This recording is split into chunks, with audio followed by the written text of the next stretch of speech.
அறத்தின் வழி நின்று வழிபடுத்த இனத்திற்கான ஒரு ஊடகம் வள்ளுவம். சப்ஸ்கிரைப் செய்து உறுதுணையாகுங்கள். பொருளாதாரம் கொடுத்து பெருந்துணையாகுங்கள். Beginner Space Construction and Interior, Lakshmipuram, Tirunendravoor. For contact 63851 63766. வள்ளுவம் நேயர்களுக்கு வணக்கம். அரசியல் பேசு நிகழ்ச்சிக்கு உங்களை வரவேற்பதில் மகிழ்ச்சி என்று நம்மோடு இணைந்திருக்கிறார் மூத்த பத்திரிகையாளர் திரு மணி அவர்கள். சார் வணக்கம். சார் வணக்கம். நல்லா இருக்கீங்களா? நன்றாக. சார், ஊழலை ஒழிப்பேன் என்று மீண்டும் மீண்டும் நம்பிக்கை கொடுக்கிறார் முதல்வர் விஜய். ஊழல் என்பது 50-60 ஆண்டுகளாக மக்களோடு மக்களாக கலந்த ஒன்றாக இருக்கிறது. லஞ்சம் கொடுக்கவோ வாங்கவோ நம்முடைய மக்கள் ஒருபோதும் தயங்கியதில்லை என்றெல்லாம் நமக்கு தெரியும். ஆனால் ஊழலை ஒழிப்பேன் என்று மீண்டும் மீண்டும் விஜய் சொல்கிறார். ஊழலை ஒழிப்பது என்பது யதார்த்தத்தில் சாத்தியமா, களத்தில் எதிரொலிக்கிறதா விஜய் அரசின் ஊழல் ஒழிப்பு இலக்கு என்ற ஒரு கேள்வி இருக்கிறது. ஊழலை குறைக்கலாம், ஒழிக்க முடியாது. அது முதல்ல புரிஞ்சுக்கணும். முற்றிலுமாக ஊழலை ஒழிப்பது என்பது உலகில் எங்குமே சாத்தியமில்லாத ஒன்று. ஊழல் லஞ்சத்தில் ஈடுபடுபவர்களுக்கு தூக்கு தண்டனை கொடுக்கப்படக்கூடிய சீனா போன்ற நாடுகளில் கூட ஊழலை முற்றிலுமாக ஒழிக்க முடியவில்லை. குறைக்கலாம். இப்போ 10% சார்ஜ் வாங்குவாங்க, சர்வீஸ் சார்ஜ்னு வாங்க, கான்ட்ராக்டில், டெண்டரில். அதிகபட்சம் 20% வரைக்கும் போகலாம். இப்போ 40%, 50%, 60% வரைக்கும்லாம் போச்சு திமுக ஆட்சியில். எடப்பாடி ஆட்சியிலும் அப்படி தான் போச்சு. ரெண்டு பேரும் ஒன்று தான், அடிப்படையில் வேறுபாடு கிடையாது. ஊழலில் மூழ்கி முத்தெடுத்தவர்கள் தான் திமுகவும் அண்ணா திமுகவும். ரொம்ப அதிகமாக போச்சு ஸ்டாலினோட ஆட்சி காலத்தில். கடைசி 2 ஆண்டுகளில் ரொம்ப மோசமாக, அதுவும் மக்களவைத் தேர்தல் முடிவுகளுக்கு பிறகு. அதிலும் குறிப்பாக 25, 26 கடைசி ஒரு ஆண்டில் கடைசி 10 ஓவர்களில் கிரிக்கெட்டில் 50 ஓவர் மேட்ச்சில் கடைசி 10 ஓவரில் ஸ்லாக் ஓவர்ஸில் ஆடுற மாதிரி ஆடினாங்க. அதோட பலன் தான் இன்றைக்கி தோற்கடிக்கப்பட்டு வீட்டுக்கு அனுப்பப்பட்டிருக்கிறார்கள்.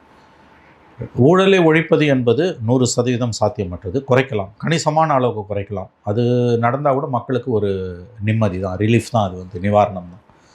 இப்போ ஊழல்னால் என்னன்ற கேள்வி வருது. எது ஊழல்? இப்போ டிராஃபிக்கில் மாட்டிக்கிட்டால் கான்ஸ்டபிளுக்கு, போலீஸ் கான்ஸ்டபிளுக்கு 500 1000 கொடுக்குறது ஊழலா? தாசில்தார் ஆஃபீஸில் கொடுக்குறது ஊழலா? இபி ஆஃபீஸில் கொடுக்குறது ஊழலா? வாட்டர் ஆஃபீஸில் கொடுக்குறது ஊழலா? ரெஜிஸ்ட்ரேஷன் ஆஃபீஸில் பத்திரப்பதிவில் கொடுக்குறது ஊழலா என்று பல கேள்விகள் வருகின்றன. அப்புறம் ஊழல்னால் பணம் மட்டும்தானா? தனக்கு வேண்டியவனுக்கு செய்கிறது, வேண்டாதவனுக்கு செய்யாது ஊழல் இல்லையா? அப்போ தான் கட்சிக்காரனுக்கு செய்கிறது அது ஊழலா? அது ஊழல் இல்லையா? ஒரே கான்ட்ராக்ட் 2 பேர் கேட்குறான், 2 பேருக்கும் தகுதி இருக்குது. 2 பேர்கிட்டையும் அந்த அதிகாரி 10% கூட வாங்க விரும்பலை, நேர்மையான அதிகாரி. ஆனால் அவர் குறிப்பிட்ட ஒரு சிந்தனை உள்ளவர், அரசியல் நிலைப்பாடு உடையவர். உதாரணம், திராவிட கழகத்தை சார்ந்தவர். அவர் அதை அந்த 1 கோடி ரூபாய் 10 கோடி ரூபாய் கான்ட்ராக்டை 10 பைசா வாங்காமல் அந்த 2 பேருக்கும் தகுதி இருந்தும் அதில் குறிப்பிட்ட ஒருவருக்கு ஒதுக்குறாருன்னா எந்த அடிப்படையில் ஒதுக்குறார்? அவர் திராவிட இயக்க சிந்தனை கொண்ட கான்ட்ராக்டரு. அந்த டெண்டர் கோரின ஒருவருக்கு தீக்க சிந்தனை இருக்குன்னா அது ஒதுக்குறாருன்னா அதுவும் ஊழல் தான். அதே மாதிரி இன்னொருத்தர், அவர் ஒரு 20 கோடி ரூபாய் கான்ட்ராக்ட் வருது, டெண்டர் வருது. அதை இதே மாதிரி ஒரு திராவிட கழக சிந்தனையாளர், இன்னொருத்தர் இந்துத்துவ சிந்தனையாளர், பிஜேபி மனநிலை கொண்டவர். அந்த சீஃப் இன்ஜினியர் பிஜேபி சிந்தனை கொண்டவர். அவர் அதை பிஜேபிக்காரனை ஒதுக்குறாருன்னா 10 பைசா வாங்காமல் ஒதுக்குறார். இப்போ இது லஞ்சத்தில் வருமா வராதா? இந்த கேள்வி வருது. மக்கள் எதிர்பார்ப்பது என்னென்னா, அன்றாட வாழ்க்கைக்கு தேவையான விஷயங்களில் லஞ்சம் லாவணியம் இருக்கக்கூடாது. இப்போ காவா அடிச்சிக்கிச்சா போய் சொன்னோன்னா காசு கொடுத்தா தான் வரேன்றான், அது இருக்கக்கூடாது. உடனடியாக சரி பண்ணணும். தண்ணி வரலையா உடனடியாக கிளியர் பண்ணணும். கரண்ட்டு பிரச்சனையா உடனடியாக சரி பண்ணணும். இந்த மாதிரியான விஷயங்களில் மக்கள் நலன் சார்ந்த அன்றாட வாழ்க்கையோடு தொடர்புடைய விஷயங்கள், லஞ்ச லாவணி இல்லாமல் இருந்தால் கூட மக்கள் பெரிய அளவில் நிம்மதி அடைவார்கள். அங்கேயே சிக்கல் வருதுன்னா தான் பிரச்சனை வருது. இப்போ கடந்த காலங்கள் அப்படி தான் போச்சு. அப்புறம் போடாத பாலத்துக்கு துட்டு வாங்குறது, போடாத சாலைக்கு காசு வாங்குறது, அது அங்கே தான் போய் நிற்கும். ஏன்னா நீங்கள் வாங்குறத நியாயப்படுத்துனீங்கன்னா ஒரு கட்டத்தில் மேலே ஒரு மினிமம் லெவலில் தாண்டி போகுதுன்னா அது கடைசியில் அங்கே போய் நிற்கும். அதைத்தான் இன்றைக்கி அவங்க எதிர்த்து போராடிட்டு இருக்காங்க. எந்த அளவுக்கு அவங்களால சக்ஸஸ் பண்ண முடியும்னு தெரியல. இப்போதைக்கு ஒரு தொடக்கம் இருக்குது. இது புதுசு. எவ்வளோ நாளைக்கு ஓடும்? ஒரு 6 மாதம் ஓடுமா? தினமும் போய் இவனை அரெஸ்ட் பண்ணுறாங்க, அவனை அரெஸ்ட் பண்ணுறாங்க. டெய்லி 3 லட்சம் 5 லட்சம் 10 லட்சம் 50 லட்சம் பிடிக்கிறாங்கன்னு வருது. திடீர்னு 5 பேரை சஸ்பெண்ட் பண்ணுறாங்க. தொடர்ந்து இதை ஒரு அரசு செய்ய முடியாது. மனிதனாய் பார்த்து திருந்தாவிட்டால் திருட்டை ஒழிக்க முடியாது, திருடனை பார்த்து திருந்தாவிட்டால் திருட்டை ஒழிக்க முடியாதுன்ற மாதிரி அரசு ஊழியர்களும் ஒத்துழைக்கணும். ஆனால் அரசு ஊழியர்கள் அடிக்கிற கொள்ள அவங்க என்ன சொல்கிறாங்க, நான் மேலே அமைச்சருக்கு தானே கொடுக்குறேன், அதை வச்சு தானே அவங்க தேர்தலில் பணம் கொடுக்குறாங்கன்றாங்க. நியாயமான கேள்வி. அப்போ நிரந்தரமாக ஒழிக்க முடியுமானா முடியாது, கண்டிப்பாக முடியாது. எந்த அரசாக இருந்தாலும் முடியாது. குறைக்கலாம், கணிசமான அளவு குறைக்கலாம். இப்போ இருக்கக்கூடிய முயற்சிகளை நாம் அத்தகைய திசையில் போகக்கூடிய ஒரு பணி என்று தான் பார்க்கணும். குறைக்கலாம், கணிசமான அளவு குறைப்பதற்கு வாய்ப்புகள் உண்டு. ஓகே, அண்மையில் நம்ம நடந்த அமைச்சரவை கூட்டத்தில் கூட முதல்வர் விஜய் அவர்கள் அமைச்சர்களுக்கு ஊழல் வாங்கக்கூடாதுன்னு எச்சரிக்கை கொடுத்ததாகவும் சொல்லப்படுகிறது. ஏன் இது பாருங்க, இதில் எதுவுமே அதிகாரப்பூர்வமாக வரல. எல்லாத்தையும் லீக் பண்ணி வராங்க. ப்ரெஸ் ரிலீஸ் கொடுக்கல, அல்லது மந்திரிங்க யாரும் பேசல, தலைமைச் செயலாளர் பேசல, கசிய விடுறாங்க செய்தியில். கசிய விட்டு அதை அப்படியே நேரில் பார்த்த மாதிரி மீடியா எழுதுது. என்ன அதிகாரப்பூர்வமாக வந்துன்னு உங்களுக்கு எனக்கும் தெரியாது. முதலமைச்சர் பேசணும், சரி அவர் பேசணும்னா மந்திரி சொல்லணும், சீஃப் செக்ரட்டரி சொல்லணும், இல்லை ஒரு ப்ரெஸ் ரிலீஸ் வரணும். லஞ்ச லாவண்யத்துக்கு எதிராக கடுமையான நடவடிக்கை எடுப்பேன் முதலமைச்சர் எச்சரித்தார். எதுவுமே இல்லாமல் கசிய விடுற செய்தியின் அடிப்படையில் நம்ம எப்படி பேச முடியும்? அப்படி தான் பேசுகிறோம். அது எந்த அளவுக்கு சாத்தியம் மந்திரிங்களை? சரி, இப்போ இவர் மந்திரிகளை கட்டுப்படுத்தலாம். கூட்டணி மந்திரிலேருந்து 3 பேர் இருக்கான், 4 பேர் இருக்கான். விஸ்வநாதன், ராஜேஷ்குமார் காங்கிரஸ்லேருந்து, ஐயுஎம்எல்லேருந்து ஷாஜகான், விசிகாலேருந்து நம்முடைய வன்னியரசு. இப்போ இவங்க 4 பேரில் யாராவது ஊழல் குற்றச்சாட்டில் மாட்டுறாங்கன்னா அவங்க மேலே நடவடிக்கை எடுக்கக்கூடிய அரசியல் ரீதியிலான உறுதிப்பாட்டை, துணிச்சலை முதலமைச்சர் காட்டுவாரா? காட்ட முடியுமா? இந்த கேள்வியெல்லாம் வருது. ஆகவே அந்த மாதிரி ஒரு இடர்பாடு வரும்போது தான் நம்ம முடிவு செய்ய முடியும், இது விளங்குமா விளங்காது. ஓகே, கரூரில் பேசுகிறப்ப கூட முதல்வர் விஜய் அவர்கள் சொல்லியிருந்தார், உங்ககிட்ட யாராவது லஞ்சம் கேட்டால் அண்ணனோட ஆட்சின்னு சொல்லுங்கள், கொடுக்க முடியாதுன்னு சொல்லுங்கன்னு சொன்னார். அதே கேள்வியை யாராவது லஞ்சம் வாங்கினா உங்களை வந்து டிஸ்மிஸ் பண்ணுவேன், சஸ்பெண்ட் பண்ணுவேன்னு சொல்லியிருக்கலாம்லன்னு அண்மையில் சீமான் கூட பேசியிருந்தார். இல்லைங்க, இது எல்லாமே வந்து ரொம்ப ஒரு மாதிரி வந்து மேம்போக்கா பேசுகிற பேச்சு. உங்கள் அண்ணா ஆட்சி, இந்த முதல்வன் படத்தில் அர்ஜுன் பண்ணுற மாதிரிலாம் நீங்கள் ஆட்சி நடத்த முடியாது. மக்கள் ஒத்துழைக்கணும். மக்கள் ஒத்துழைக்காமல் எந்த அரசாங்கத்தாலையும் ஒன்றும் பெருசாக பண்ணிட முடியாது. மக்கள் எந்த அளவு ஒத்துழைப்பாங்கன்னு தான் நமக்கு தெரியல. ஆகவே நோக்கம் நல்ல நோக்கம், அதை நம்ம பாராட்டணும். பட் நடைமுறையில் பல ஆண்டுகளாக வாங்கி பழக்கப்பட்ட கை அது வாங்காமல் இருக்குமான்றது தான் நமக்கு தெரியல. ஓகே சார், அதே போல் தவேக நிர்வாகிகள் மீதே சில குற்றச்சாட்டுகள் வருது. பழனி விவகாரமாக இருக்கட்டும், ஊராட்சி மன்ற தலைவர் லஞ்சம் வாங்கினதாக இருக்கட்டும், அப்புறம் பொதுச் செயலாளர் ஆனந்த் மீது 50,000 to 30 லட்சம் வரைக்கும் அரசு வழக்கறிஞர் நியமனத்தில் லஞ்சம் வாங்கினாருன்னு சொல்லிட்டு தவேக கட்சியினரே கம்ப்ளைண்ட் கொடுத்ததெல்லாம் இருக்குது. இதுதான் நான் சொல்கிறேன் உங்களுக்கு, மேம்போக்கான இவங்க எடுக்கிற நடவடிக்கை மேம்போக்காக ஊழலை ஒழிக்கிறது. தாசில்தார் ஆஃபீஸில் வாங்குறது, போலீஸ்காரன் கான்ஸ்டபிள்கிட்ட மாட்டினா 500 ரூபாய் கொடுக்கறது, இபி ஆஃபீஸில் கொடுக்கறது, வாட்டர் ஆஃபீஸில் கொடுக்கறது, போய் பத்திரப்பதிவில் கொடுக்கறது, இதுதான் உன்னால் தடுக்க முடியும். குறைக்கலாம், அதை கூட தடுக்க முடியாது, குறைக்கலாம். இப்போ அப்பாயின்மெண்ட்டுக்கு அரசு வழக்கறிஞர்கள் 100கணக்கான பேரை நியமிப்பதில் நீர்வளத்துறை அமைச்சர் முதலமைச்சர் ஜோசப் விஜயோட வலதுகரமாக அறியப்படுகிற அவருடைய நம்பிக்கைக்குரிய தளபதி புஷி ஆனந்த் 30 லட்சம் வாங்கினார். எவ்வளோ? 30 to 50 லட்சம். அவங்க கட்சிக்கார பெண்மணி வழக்கறிஞர், அவர் ஒரு பட்டியலினத்தை சார்ந்தவர் என்று கருதுகிறேன், ஞானசௌந்தரி என்ற அந்த வழக்கறிஞர் விழுப்புரத்தை சார்ந்தவர். அவர் புகார் கொடுக்கிறார், வழக்கும் தொடுக்கிறார். என்ன நடந்தது? அந்த அம்மாவை கட்சியை விட்டு நீக்கியிருக்காங்க. அது புஷி ஆனந்த் பிறந்த நாள் அன்று. அதை விடுங்க, பிறந்த நாள் எந்த நாள் அது கிடையாது முக்கியம். இப்போ வழக்கு போட்டவங்கள கட்சியை விட்டு நீக்கிறீங்கன்னா என்ன அர்த்தம்? அவங்க சொல்கிறது பொய் புகார்னா அவங்க மேலே நடவடிக்கை எடுங்க, கேஸ் போடு அவங்க மேலே. யார் மேலேயே கேஸ் போடுறீங்கல்ல. ஞானசௌந்தரி, வழக்கறிஞர் ஞானசௌந்தரி பொய் சொல்லுகிறார் அப்படின்னா அது கடந்து போகக்கூடிய பொய் கிடையாது. ஏன்னா அமைச்சர் மீது, முதலமைச்சருக்கு நெருக்கமான அவருடைய நம்பிக்கைக்குரியவராக கருதப்படுகிற அமைச்சர் மீது, அவர் தான் நம்பர் 2 இன்றைக்கி. புஷி ஆனந்த் தான் நம்பர் 2 புரோட்டோக்காலில், அவர் தான் நம்பர் 2. செங்கோட்டையும் கூட கிடையாது. முதலமைச்சர் ஊரில் இல்லை, பணி நிமித்தமாக இருக்கார், உடல்நலம் சரியில்லைன்னா கேபினெட் மீட்டிங் புஷி ஆனந்த் தலைமையில் தான் நடக்கும். அப்போ புஷி ஆனந்த் மேலே கட்சியோட பொதுச் செயலாளர் அவர் மேலே உங்களுக்கு புகார் சொல்லப்படுதுன்னா, ஒன்று புஷி ஆனந்த் விசாரணைக்கு உட்படுத்தப்பட்டு புஷி ஆனந்த் மீது நடவடிக்கை எடுக்கணும், வழக்கு பதிவு செய்யணும், இல்லை பதவி விட்டு நீக்கணும். இல்லை அப்படின்னா இப்போ புகார் சொன்ன அந்த பெண்மணி மீது வழக்கு போடணும். ரெண்டும் செய்யாமல் அவங்கள கட்சியை விட்டு நீக்கிறீங்க. எதுக்காக கட்சியை விட்டு அவங்க நீக்கிறீங்க? அவங்க சொல்கிறது அவதூறுன்ட்டு தானே கட்சியை விட்டு நீக்கிறீங்க. அப்போ கேஸ் போடு. அவங்க என்ன ஆதாரம் கையில் வச்சுருக்காங்கன்னு நமக்கு தெரியும். அப்போ ஊழலை ஒழிக்கிற இந்த அரசோட நடவடிக்கை என்பது ரொம்ப மேம்போக்கானது.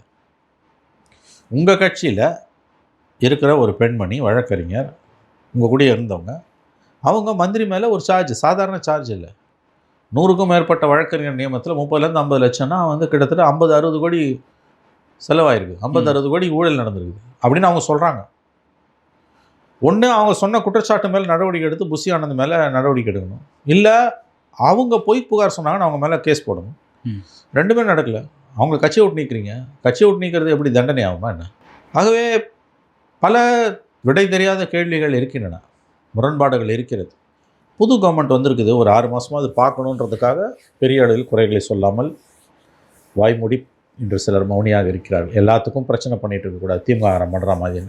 திமுக பொறுத்த வரைக்கும் தோல்வியை ஏற்றுக்க முடியல, அவங்க அந்த வைத்தறிச்சலில் பேசின்னு இருக்காங்க. எப்படியாவது கவர்மெண்ட் கவுந்தராதான்னு அவங்க வந்து ஆளாய் பறக்கிறார்கள். அந்த அடிப்படையில் மற்றவங்க பேச முடியாது. புது கவர்மெண்ட் ஹனிமூன் பீரியட் இருக்குது, ஒரு 6 months ஆகுது, பார்ப்போம் என்ன செய்கிறாங்கன்னு. அதுக்கு பிறகு வேணால் பேசலாம். ஓகே, எதிர்க்கட்சிகள் வந்து எம்ஆர் விஜயபாஸ்கரையும் வச்சுட்டு எப்படி ஊழலை ஒழிக்கவோ குறைக்கவோ முடியும் என்ற ஒரு கேள்வியை தொடர்ந்து எழுப்பிட்டுருக்காங்க சார். உண்மைதான், நியாயமான கேள்வி. விஜய் தான் பதில் சொல்லணும். அதிலெல்லாம் எந்த மாற்று கருத்தையும் யாரும் இருக்க முடியாதுங்க. நீங்கள் அவங்கள உள்ளே சேர்த்துக்கின்னு நான் ஊழலை ஒழிப்பேன் என்ன? யாரெல்லாம் ஊழலில் மூழ்கி முத்தெடுத்தாங்களோ அவங்கெல்லாம் நீங்கள் உங்கள் கட்சியில் இருக்காங்க. அதுதான் அரசியல். மற்றவங்கள்லேருந்து விஜய் வித்தியாசமானவர், தான் மாறுபட்டவர், மாற்றம்னாரு. நடைமுறையில் அப்படி இல்லைன்றது தான் இன்றைக்கி வெட்ட வெளிச்சமாகி கொண்டு இருக்கிறது. ஓகே, அதிகாரத்துக்கு வந்த பிறகு மெஜாரிட்டி இல்லை, 2 கட்டான மாட்டிக்கிச்சு. அந்த மெஜாரிட்டிக்காக அவங்க அதிமுகலேருந்து போச் பண்ணுறாங்க, எடுக்கிறாங்க. அதில் ஊழலில் மாட்டினவங்க, பெரிய குற்றச்சாட்டுகளுக்குள்ளானவங்கலாம் உள்ளே வராங்க. கேட்டால் இவங்க அதை நியாயப்படுத்தி பேசுகிறாங்க. விஜயால் நியாயப்படுத்த முடியாத விஷயம் அது.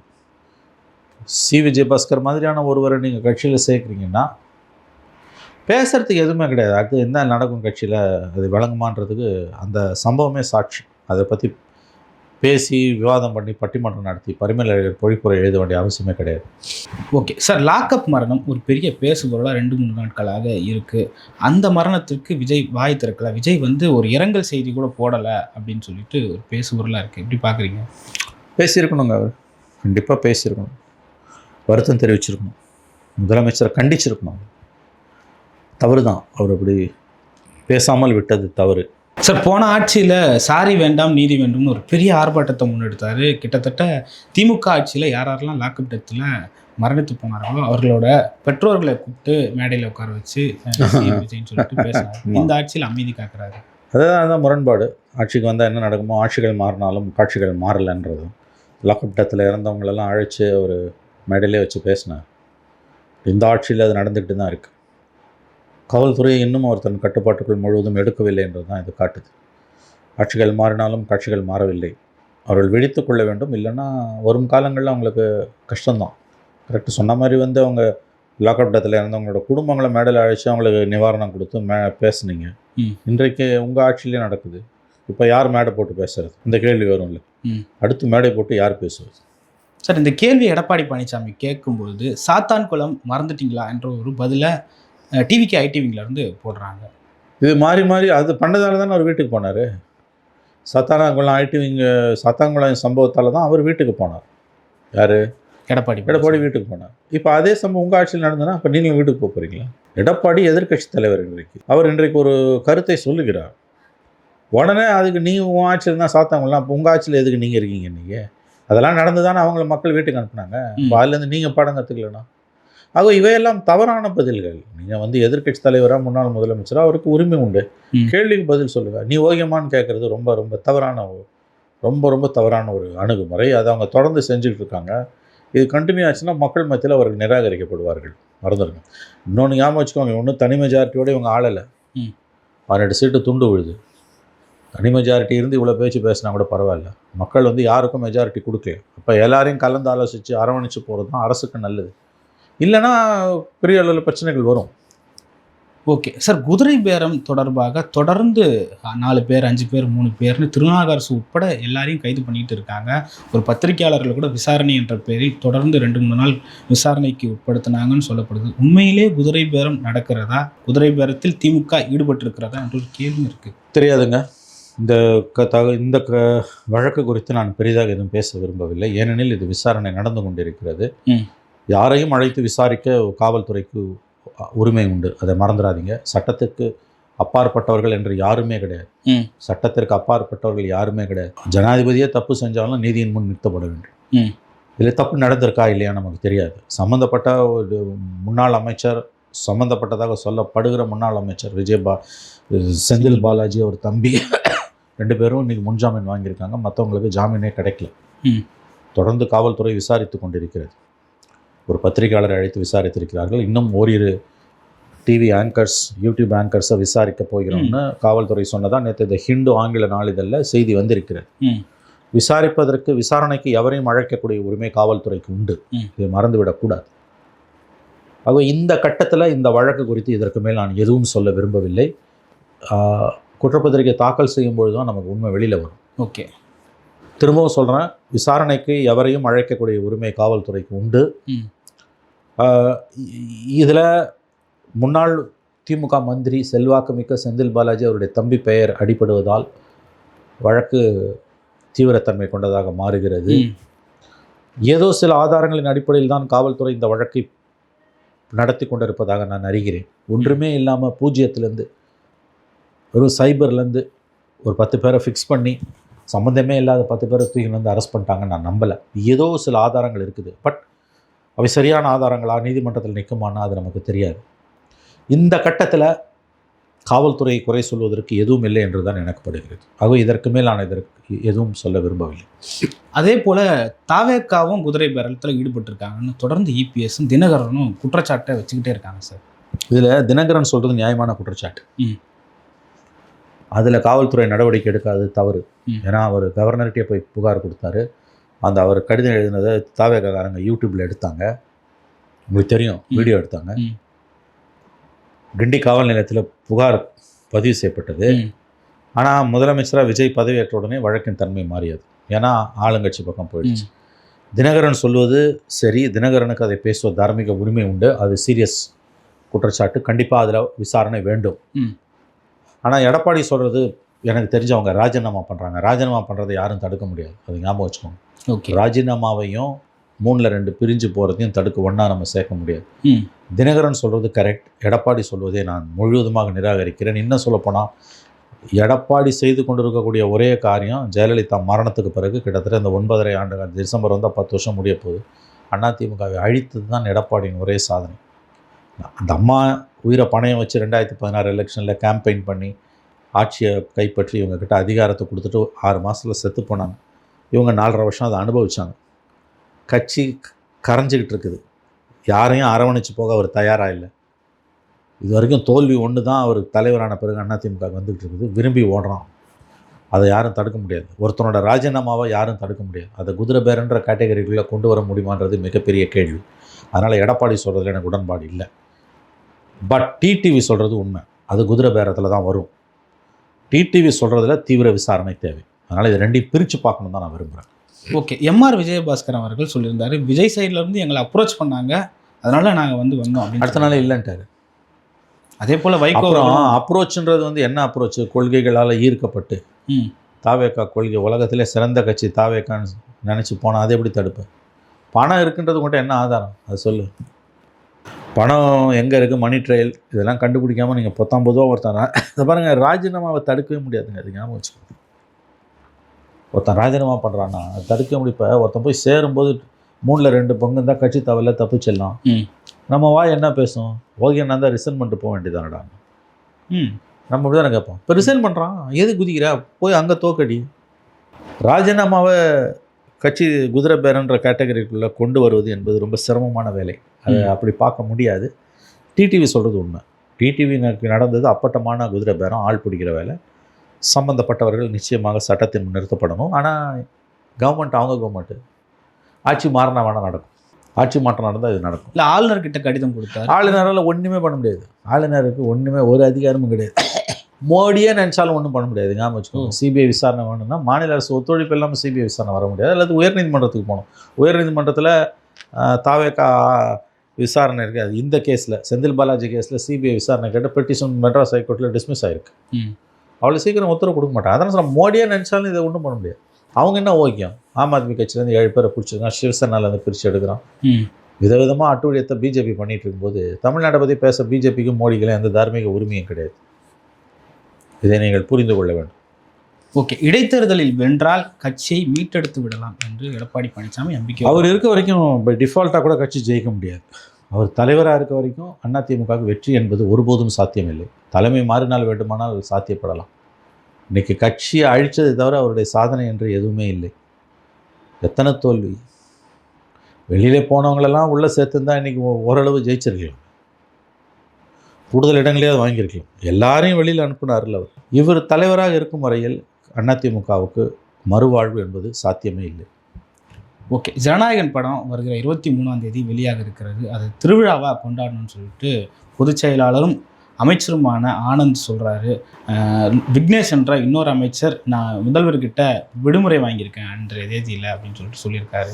இன்னும் அந்த சினிமா முகத்திலிருந்து வெளிவர இதெல்லாம் ரொம்ப அவலமான விஷயங்க. ஒரு சினிமா வருது, இஷ்டப்பட்டவங்க போய் பார்க்க போகிறான், இல்லை போய் எதுலேயே ஏற்கனவே 1 கோடி பேர் பார்த்துட்டாங்க. அது தேட்டரில் போகிறதுனா விடுமுறை வாங்கிக்கிறேன் கொண்டாடுங்கன்றதெல்லாம் வந்து தேவையில்லாத பேச்சுக்கள். இன்னமும் அவங்க அந்த சினிமா மைண்ட்லேருந்து வெளியில் வரல. சென்சார் கிளியர் பண்ணியிருக்காங்க. அது பெரிய பில்டப் கொடுக்கறது ஏற்புடையதல்ல, தவறு தான் அது. ஓகே, பல்வேறு கருத்துக்களை பகிர்ந்து கொண்டு மற்றும் ஒரு கான்செப்ட். நன்றி சார்.